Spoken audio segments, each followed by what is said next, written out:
If you want to win a karting race, you have to be fast. Faster than the rest of the field. With driving skill and a proper setup of the chassis, the engine plays a most important role. Most drivers will blame their engine when they lose a race. This engine has performed well in 3 races. It's time to give it a proper check in order to maintain its performance. I'll take this engine off my kart and bring it to Harm Schuurman in Vroomshoven.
Morning, Harm. How are you all? How are you? Fine. Okay. How's your wife? Well, she's fine as well. She's very well. What have you been doing for the last month? Well, as you know, I've been on leave here for the last month, and I did some racing. A few weeks ago, I had a race in Eefde, and I ended first, which is not too bad. Not bad. Oh, not bad at all. Well, but it still takes a lot of effort to win, of course. And well, I've done 3 races now with this engine, and I think it's time to give it a proper check. No problems in the last 3 races? No, not really. But as you know, we shouldn't run the engine until it blows up. Huh? No, of course not. The best way to do now is, what about a cup of coffee? Well, that's a good idea. Okay, there are quite a few new things down here for you to have a look, so the best thing to do, you will have a look around yourself first, and I will take care of the coffee. Okay, good idea. Okay.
Okay, the first thing we are going to do is changing the engine mount to have a better position to work on the engine. Okay. Then we will have a look how your engine is now after using it for 3 races. In my opinion, about 3 normal races will be something about the maximum for using it without having a rebuilding. As I remember, the last time I have been rebuilding this engine for you, it only has been a small rebuilding, which means only changing the seals and the piston into the cylinder without honing. So I'm expecting that it will be necessary this time to hone the cylinder as well.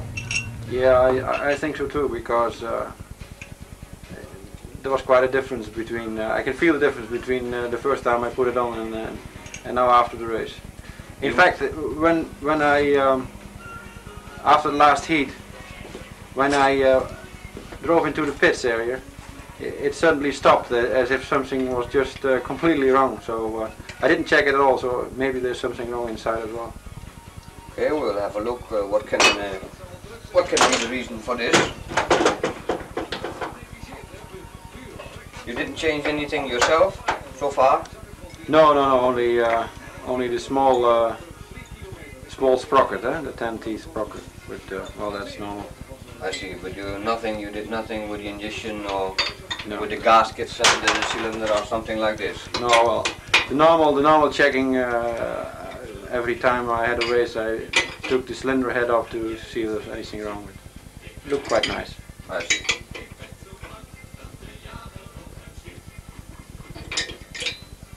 What we do now is first have one check under the head, and then I will wait for lifting the cylinder until we pulled off the ignition seal and the sprocket. When we do not, this is the only part we should strip first now. Now we are going to wait. Anyway, the cylinder is still looking reasonable, but to me it seems that you have been running in the rain as well. Is that right? Yeah, that's correct. Can I have a look inside as well? Yes, you can have a look, but you better wait till I took off the cylinder and I show you why I can see you have been running in the rain. Okay.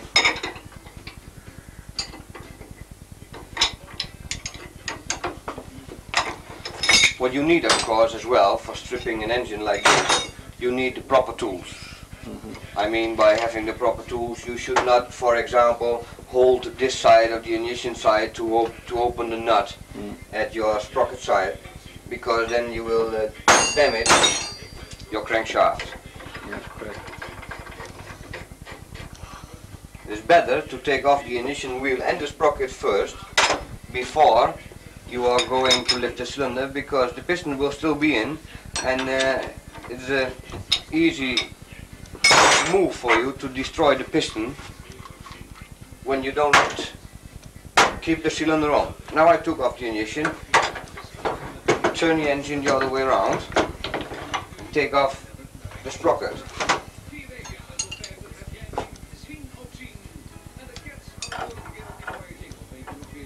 Are these bottom mounts you have there, are they for sale? They could be for sale, but there are many different ways of mounting this. We have some special tools as well to put on the engine during mounting, but I'm doing this system already for 15 years, so this means you are not going to change this kind of things. You're used to it. You're very used to it. Of course, with a little bit of work, you can make something like that yourself. Huh? Yes.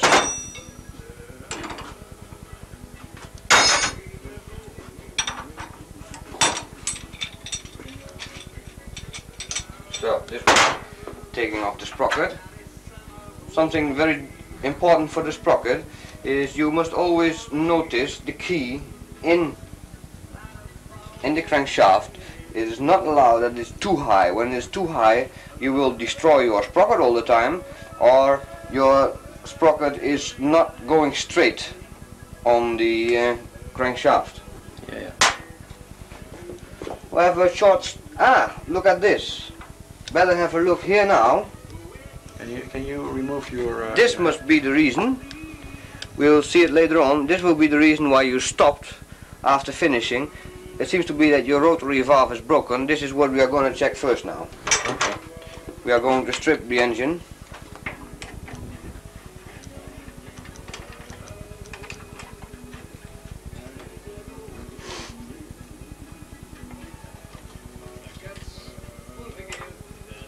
Most likely the inside will be damaged as well then, or not? Beg your pardon? The inside on the lid. Could be possible. It is possible that we have some damages now. When there are too many damages, we have to use the lathe to get it off. Yeah. The rotary valve broke. This must be the reason why you had the problems after finishing the race. Here are some pieces.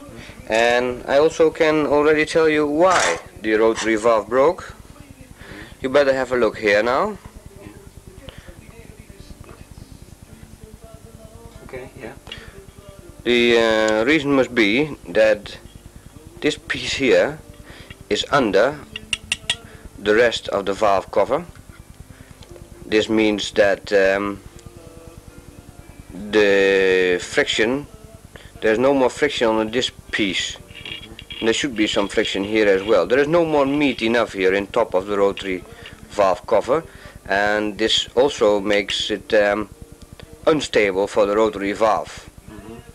And then you see here, you see what's going to happen. This inside is going to break, and you will destroy the rest. Now we'll have a look if there is more problem behind it. There it is. We check this one. This one is damaged as well. We only may hope that we have not had too much pieces of the rotary valve inside the engine during running. So what we're going to do now it is time to take off the cylinder as well. Yes, the cylinder is in real in the need for a new honing. How can you see that, Tom? I have a clear check where the piston rings have their smallest piece of meat into the cylinder. On those pieces there is a much more slijtage. Wear and tear. That's it. I couldn't find the English word. Now I take off the piston rings and check how far it is with the piston rings. Normally, after running quite a lot, it must mean that the piston rings are also no more closed enough, and there's a gap. There's too much gap. What should be the gap, Harm? No, I don't mean the gap between the outside pieces of the piston ring. I mean there will be less compression as before you started. It's hard to see here, but I don't mean the gap in the middle, but there is also a gap here and there's a gap there. So the job of the piston ring is maybe 70% at the moment. Yeah. This also will be a reason why your performance is going to be less and less and less. Okay. Now I have a look into the crank case, and I see that this time your 3 races, including 1 race in the rain, have been the maximum you could have been doing with this engine, because in fact all the turning parts in this engine now are destroyed. Yeah, this rain driving is really very bad on the engine. Yeah, you really spoil your engine by rain driving. What we do now, we take off these gaskets down here, but we keep them. We keep the gaskets to measure them afterwards, to know how many new gaskets I have to put on afterwards again. That's for the piston touching the cylinder head. Yes, and please do not forget one thing. As soon as you had one time touching your piston badly, the cylinder head, you better throw out the con rod as well. Yeah. Why is that? because then the big end of the con rod won't be completely round anymore. Nou hè? Of niet doen hier? Ja, just start pouring. It really is time for coffee.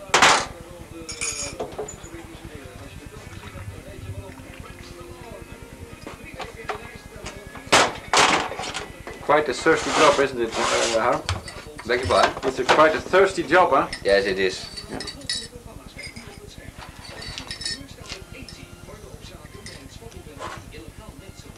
Okay, now, so far all the bolts and screws are gone. Now we open the crankcase.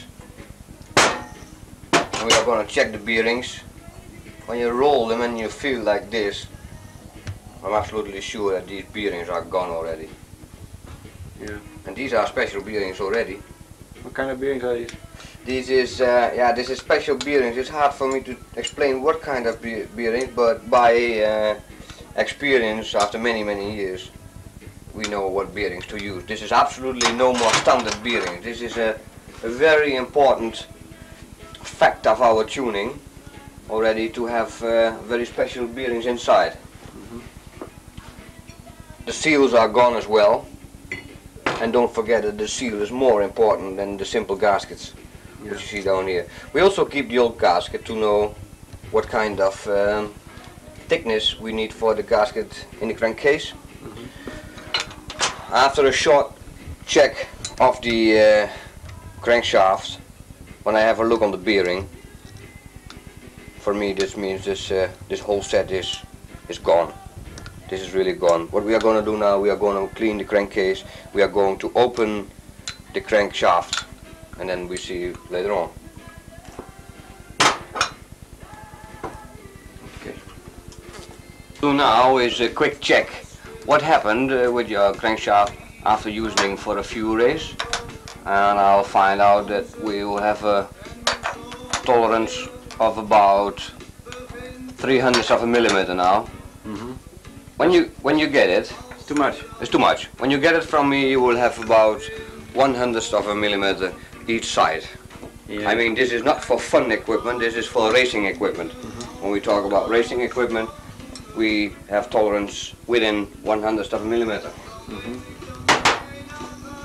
What we are going to do now, before we forget, I better open the crankshaft now to show you how to open the crankshaft. Of course, you need some good tools for this as well. To do a professional job, you need professional equipment and machines. What kind of pressure you apply on this big end? We'll to see get that? how much pressure we need for this one to open. Oh, you have a gasket, huh? A gauge, I mean.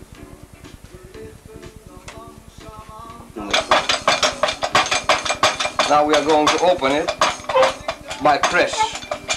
You just put an old big end Piston pen. pin in it, or piston pin. Piston pen will do.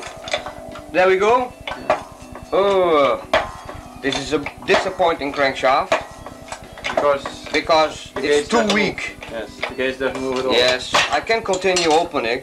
I know that this is your oldest engine, and the crankshaft is there already for a few years after using it quite a lot.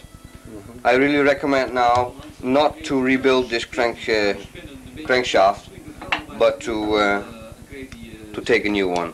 We'll check now the rest, how it went after those few races. The con rod still not looking too bad, but the roller cage is no good. Too much tolerance everywhere. Doesn't work anymore, and even the big end pin is starting to get broken already. What I will do now is show how to change the bearing. To change the bearing, you should not do it with a press, of course. We're going to heat the crankcase smoothly all around. Not too much on one spot, not too less on one spot. Every way around.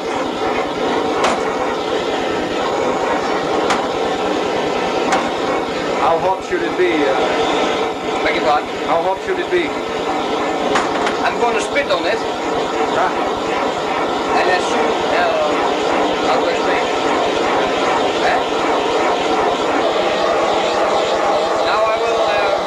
Now I will first check it if it's warm enough. It's an easy check. I spit on it. Yes, and as soon as it starts to evaporate, I must be ready to take off the bearing. This is the best way to do. And there it goes. I'm not allowed to do this during it's cold. I'm going to lay down in this position, and now it's an easy way to put it in. You have to practice a lot, but as soon as you know this, how to do, it's easy to do. I keep it for a moment. It looks so very easy. To have the bearing on the bottom. And now, I think after 25 seconds already, the bearing won't move anymore. It looks very easy, huh? It looks very easy. But that's what happens. It is not. When I should turn it, it should not fall out anymore. And it doesn't. Ah, very good. But it should be on the bottom as well, of course. Otherwise we are going to have problems with our gaskets in between here. Yeah. Are you ever using any shims under the bearing so that the bearing Yes, is sometimes we have. Sometimes we have to do this. But this is a matter of your tuner. When your tuner does well, does the crankcase well on lathe, it shouldn't be necessary anymore to use shims in back of the bearing. Okay. That's it about changing the bearing. Yeah? Okay. Now, after cleaning the crankcase, putting new bearings in the crankcase, we are going to have a look to the cylinder, and as I said already, we need a honing. So what we are going to do now is hone the cylinder. We are going to check the size of the piston. That was in 48.54. Now we are going to have 48.6 in it. Here should be the thickest part of the piston. We check it this way. This now is the size of the piston.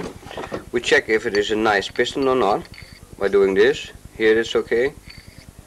Here it is okay. Yeah, this will be the size of the piston. What we are going to do now is this still is the size of the piston. We put the inside micrometer in between down here, and we are going to put it on 0. There it is. Have a check again, and this will be 0. Now we are going to put the inside micrometer into the cylinder to check how is the cylinder at the moment. Now we see that we have 3.5 hundredths. We want to have a clearance of 8 hundredths, so I have 4.5 hundredths to go. But here is already 5 hundredths, so this means that our cylinder is no more round anymore. Have a look here. Here is 3.5 again.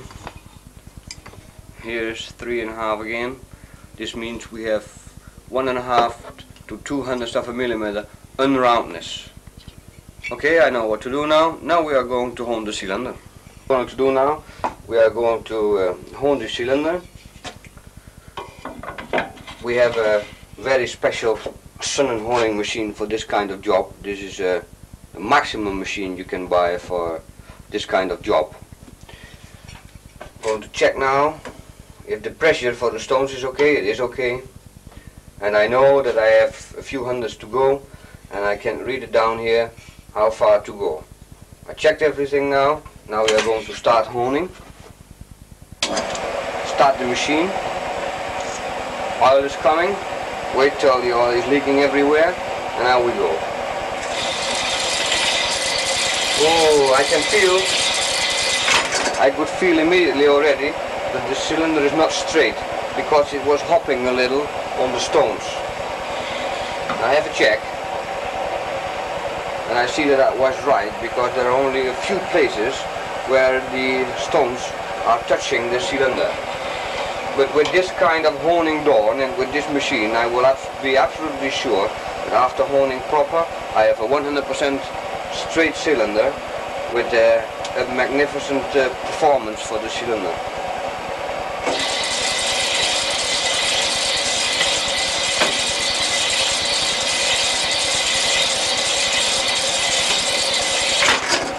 Now, after honing for a while, we are going to check how far we are up to the size.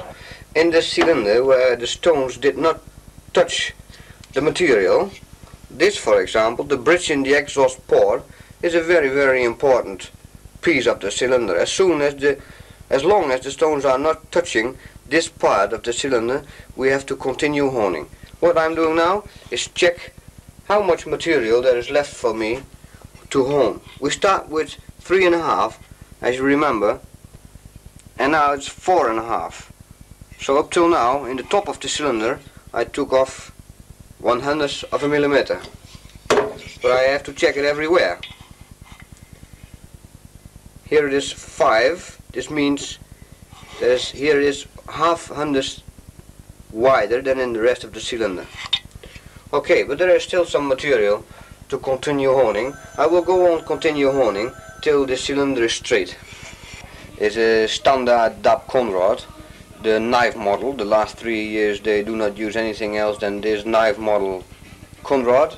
And I have a ordinary model Perilla conrod. There is a big difference because this one is lighter and this one has extra holes to make it lighter. The construction of this conrod and this conrod is a difference. Why do I show the conrods? I'm going to show you how to change the small end and how to put on the piston. So what I will do now is put this one here and show you how to mount the small end and what tools to use for this. We start with only a few to put in here.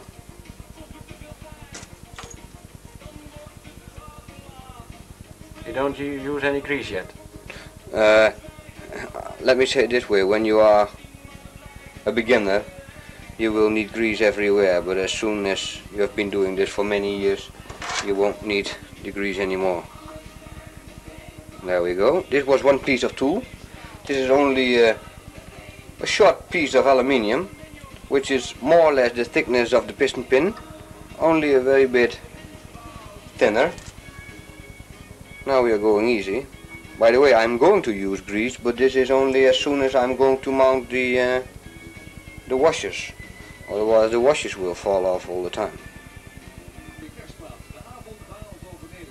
Zeg van oké, hier, begin maar. Yeah, it's okay. I can see them, yeah. Okay, this will be the last one. Here, now we are going to use a bit of grease, but this is only to have the washers not falling off all the time. Okay, first the steel washers. After the steel washers we are going to put aluminium washers. Aluminium washers, this is a very important washer. You should check it all the time. After a few races better change these washers, because one broken washer can cost you a fortune. Yeah, that's true. And it's really not worth the trouble because it's quite cheap, a small one. Now you see that this is hanging very well. It's no problem because I have that bush down here. I can put the piston on like this, very easy, no problem. You see, I can do what I want and nothing happened.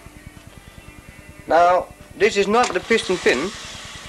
This is also a tool. What I'm going to do now is first putting on this one, taking that extra tool. Look what's going on now. Hup, very easy to do. This is still the tool which is inside now. Yeah. And here is the piston pin. Now it's more easy to have it completely through. Look, there it is. And you should be able to do it without any force, eh? Should be no force at all. For example, when we have to take off the piston pin again, we have to take care if there is no extra material felched on here. If there is, we take a knife and we do like this with the knife, and we take off the material. When we have been taking off the material, it's easy. To take off the piston pin is the same. We take the tool again, this piece, and there we go. Here is the piston pin again. Here is the small bush again. Put it in here, up there, up, and there we are. Yeah. Okay. Crankshaft. This is an old one, just to demonstrate what a crankshaft should be. What we're going to put and check, and you will see that there is a disaster crankshaft. You see, 3 or 4 tenths swinging, doesn't work. That's quite a lot, huh? That's far too much. This is far too much. Oh, okay, well, what are we going to do now? I want to show you what is going on now. Why doesn't this one work anymore? This is because both sides is not parallel. You will see that this side is under that side. So the first thing we are going to do is try to have it as close as possible to each other. So I'm going to hammer this side or that side till they are getting parallel again. That this side is above the other side, so what I'm going to do, I'm going to hammer it here. Not with an ordinary hammer. What I'm using for this is a copper hammer. So you better take care now what is going on. First check again. It looks quite rough.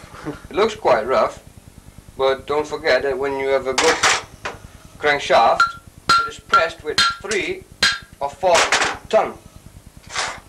So I need to use the hammer quite a lot. There's still a bit left.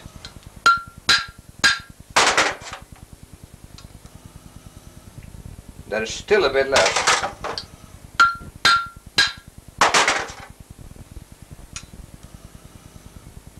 There's a little bit left. How long does it take you to make this thing work? Oh, this is very variable. I mean, when I have to do my utmost best to keep both sides within 100th of a millimeter, it can take me till half an hour to have them proper.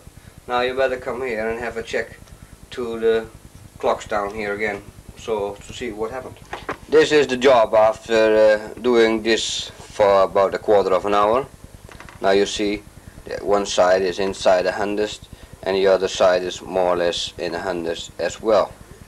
This is a perfect crankcase, huh? This is a nearly perfect crankcase because a 100% crankcase is one which is 0 both sides. This is of course very, very important for your engine, and this is a kind of job which takes you at least 1 year to learn proper. I say the first 50 crankshafts to do, you need the experience of this 50 crankshafts to do a proper job like this. Okay. This was only a very small part of how to strip the engine and how to rebuild an engine, because we didn't talk about squish clearance, we didn't talk about the volume of the head, which is... Can I interrupt you on squish clearance? What do you mean by that? Squish... You just explain... Squish clearance is the clearance between the piston head and the cylinder head. Yeah. Maar je hebt niet erop, maar... Yes? Yeah. Oh. Just go ahead. Anyway, this is very important as well. When it is too less, the piston will touch the cylinder head. When it's too much squish clearance, you will have some problem with the performance of the engine. There are so many things more to take care of. We didn't talk about, for example, after we mount the engine again, we didn't talk about how long the exhaust should be. We have to check the ignition all the time, because the ignition has to do again with how much volume do you use for the head. I mean, when you have a high compression, you have some lower ignition. There are so many things. In my opinion, which is most important, especially for those people who are not able to do everything themselves, which is very important that they have a kind of person or they have a tuner which is going to send them an engine which is so good already that the rebuilding and handling the engine should be an easy job. All the tolerances and all the phrasing job and all the reboring job should be done by somebody who has the tools for this. And then as soon as you have big rebuilds, as soon as you need big rebuilds after a bad seizure or something like that, in my opinion, is very important to have the right person for this to do. Okay. I'm fine, Adam. Now we are going to put the engine together and give it a test run, or?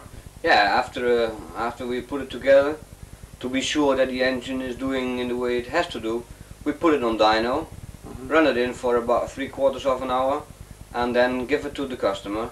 He is going to use it on the track slowly for about 10 minutes, and then the engine will be ready again for another 3 meetings to go. Okay, let's have a look at the test bench now.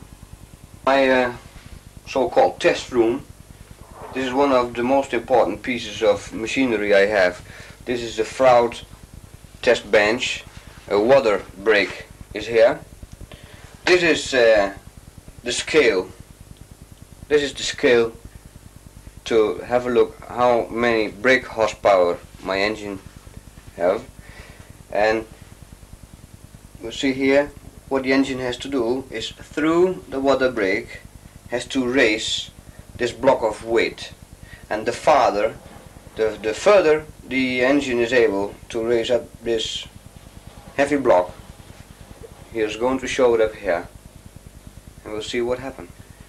At what revolutions do you expect the highest output of this engine? We test from 7 to 14,000 rev, and the maximum performance of an engine is always around 9 to 10,000 rev. Okay, let's give it a go. We'll give it a go now. Yeah? The water pump is working already. The blower for cooling the engine is working already. What we are going to do now is we are going to use by electrical starter. We are going to start the engine now. Okay.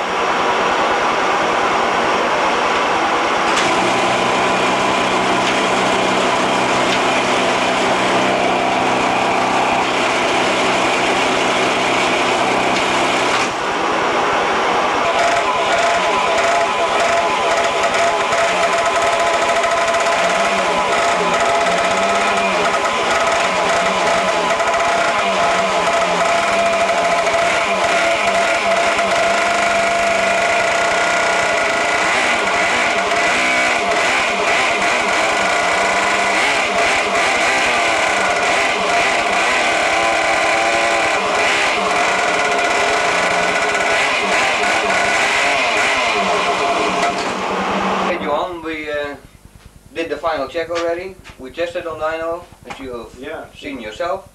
The performance is much better than the last time this time, but this is because this has been a big rebuild. Yeah.